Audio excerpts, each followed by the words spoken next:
ইয়া হাবিবি come to Diabari. আসসালামু আলাইকুম অ্যান্ড হ্যালো এভরিওয়ান, সবাই কেমন আছেন? আশা করি আলহামদুলিল্লাহ ভালো আছেন। আমিও আপনাদের দোয়া আলহামদুলিল্লাহ অনেক অনেক ভালো আছি। আর যাই হোক না কেন, আজকের ভিডিওতে আপনারা সম্পূর্ণ এন্টারটেইনমেন্ট পাবেন, তাই ধৈর্য সহকারে ভিডিওটা সম্পূর্ণ দেখতে পারেন। আমরা মূলত গিয়েছিলাম উত্তরা দিয়াবাড়িতে। মেট্রো রেল থেকে উত্তরে নেমে সেখান থেকে 20 টাকা রিক্সা ভাড়া দিলেই আপনি উত্তরা দিয়াবাড়িতে চলে যেতে পারবেন। দিয়াবাড়ি বলতে আপনারা ভাইবেন না যে কারো বাড়িতে গিয়েছি, আসলে এই জায়গাটার নাম দিয়েছে দিয়াবাড়ি। কেন দিয়েছে সেটা আমার জানা নেই, বা জানার মতো আগ্রহ নিয়ে ওখানে গিয়েছিলাম কিন্তু কোনো কিছু খুঁজে পাইনি।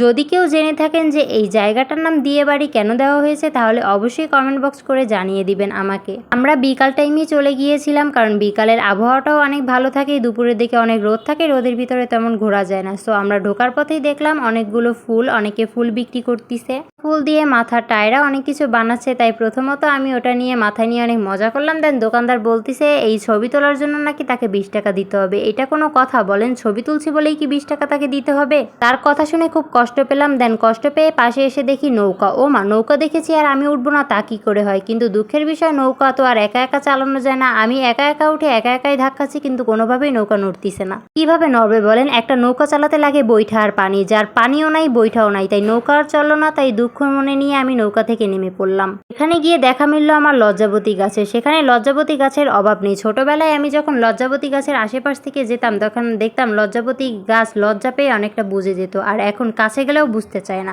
মূলত লজ্জাবতী গাছেরও মেবি লজ্জা চলে গেছে। যাই হোক, এদিকে লজ্জাবতী গাছ দেখতে দেখতে দেখি আমার বেয়ানিরই লজ্জা শরমের মাথা খেয়ে গাছের মাথায় উঠে পড়েছে। আর নাকি গাছ দেখলে মাথা ঠিক থাকে না, তাই সে এখানে যেয়ে গাছে উঠে পড়লো। আর এদিকে আমি যেয়ে দেখি গাছে অনেকগুলো পিঁপড়া ছিল। ফু দিয়ে উড়িয়ে দেওয়ার চেষ্টা করলাম, উল্টো পিঁপড়ে এসে আমাকে কামড়ে দিল। দুঃখের কথা, আর কার সাথে শেয়ার করব বলেন? তাই আপনাদের সাথে শেয়ার করতে করতে এদিকে দেখি কতগুলো বোট দেখেছি, পানি দেখেছি। এখন যদি এর ভিতরে আমি না নেমে ঘুরতে পারি, তাহলে তো আমার ঘুরতে যাওয়াটাই বৃথা। তাই আমি আর আমার পকেটের দিকেও তাকালাম না, টাকার দিকেও তাকালাম না। 200 টাকা দিয়ে আমি একেবারে টিকিট কেটে নেমে পড়লাম পানিতে। কিন্তু এই 200 টাকার মূল্যে কিন্তু আমার জীবনটাও চলে যেতে পারে। তাই টিকিট কাটতে গিয়ে তাকে বললাম, আমি যদি মরে যাই তাহলে এই দায়ভার কে নেবে? আর যাই হোক, আমার ফোনটা দয়া করে ফেরত নিয়ে আইসেন, আমাকে আনেন আর না আনেন। কারণ আমার জীবনটা একমাত্র তাদের উপরে ছেড়ে দিয়ে টিকিট কেটে 200 টাকার বিনামূল্যে একেবারে আমি নিচে নেমে পড়েছি পানির ভিতরে। যদি আমি মরে যাই, এর দায়ভার কে নেবে বলেন? জীবনটাকে হাতে নিয়ে এখন আমি বিলের মাঝে।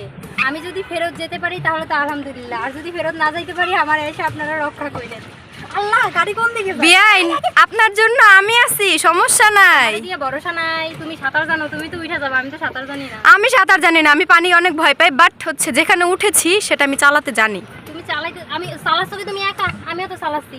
এই যে দেই ডান দিকে যায় বাম দিকে, বুঝতেছি না কিছু। ওই একা এদিকে পারো কি বিয়াইন তুমি? এই যে গাড়ি চালাচ্ছি, তোমার আমি নিয়ে আইছি আমার সৎ সাহসে। আমার সাহসে তুমি আসতে পেরেছো। আমি যদি সাহস না দিতাম, তুমি কি আসতে পারতো? ও আচ্ছা, তাই তো মনেই ছিল না। যাই হোক, আমরা এখন আছি বর্তমানে দিয়াবাড়ি, এটা লেক বলে তাই না? আমরা লেকের মাঝে আছি। আসলাম, ভাবলাম যে গ্রামের আবার যেহেতু পাইতে আসছি, মানে আমি তো বরিশাল মাইয়া, খাল নদী তো এই জায়গা পাই না, তাই লেকের পাশে আইছি। গোসল করা তো সম্ভব না, তাই গাড়ি চালিয়ে ঘুরতে আসছি। আপনারা আসলে এখানে পাবেন টিকিট মাত্র 200 টাকা, তাতে আপনারা সর্বোচ্চ 4 জন উঠতে পারবেন। পানিতে নামার পর আমার যে এত পরিমাণে ভালো লাগতেছিল, মনে হচ্ছিল এখানেই থেকে যাই। তাই সুখে গান গাওয়া শুরু করে দিলাম। বহু দূরে যাব কোথায়, এক জীবনে এত প্রেম পাবো কোথায়।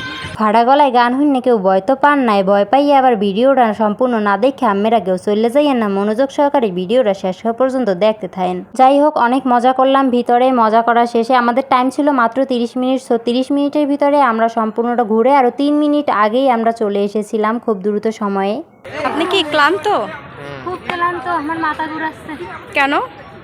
তুমি যতবার নাপা খাইতে কইছো, নাপা খাইতে খাইতে আমি ক্লান্ত। আবার নাপা খাও? নাপা খাবা? আরেকটা এনে দিব।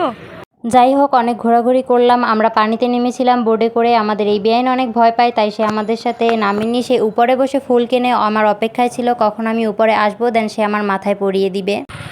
যাদের ডাস্ট অ্যালার্জি প্রবলেম, তারা আমার মতো মাথায় ঘোমটা দিয়ে, মানে মাস্ক পরলেও আপনার চোখে মুখে ডাস্ট মানে ধুলোবালি জমবে, চোখ চুলকাবে, এভাবে বের হবেন। চোখে লাগবে না, মুখেও লাগবে না, অ্যালার্জি দূর। মাঝে মধ্যে আমার দেওয়া এইসব কিছু টিপস আপনারাও ইউজ করতে পারেন, কিন্তু আবার অন্ধ হয়ে আমার মতো রাস্তায় ঘুরে বেড়ায় না, তাহলে যে কোনো সময় অ্যাক্সিডেন্ট করবেন। যাই হোক, আজকে অনেক মজা করলাম, অনেক ঘোরাঘুরি করলাম, সময়টা আসলেই অনেক ভালো ছিল। এমন দিন এমন মুহূর্ত আমার জীবনে বারবার আসুক, আল্লাহর কাছে একটাই চাওয়া যেন সবসময় হাসি খুশিভাবে এভাবেই থাকতে পারি। সবাই আমার জন্য দোয়া করবেন, সবাই ভালো থাকবেন, সুস্থ থাকবেন। আর ভিডিওটা ভালো লাগলে লাইক কমেন্ট করতে তো ভুলবেনই না, সাথে একটা শেয়ার করে দিবেন। সবাই সুস্থ থাকবেন। আল্লাহ হাফেজ।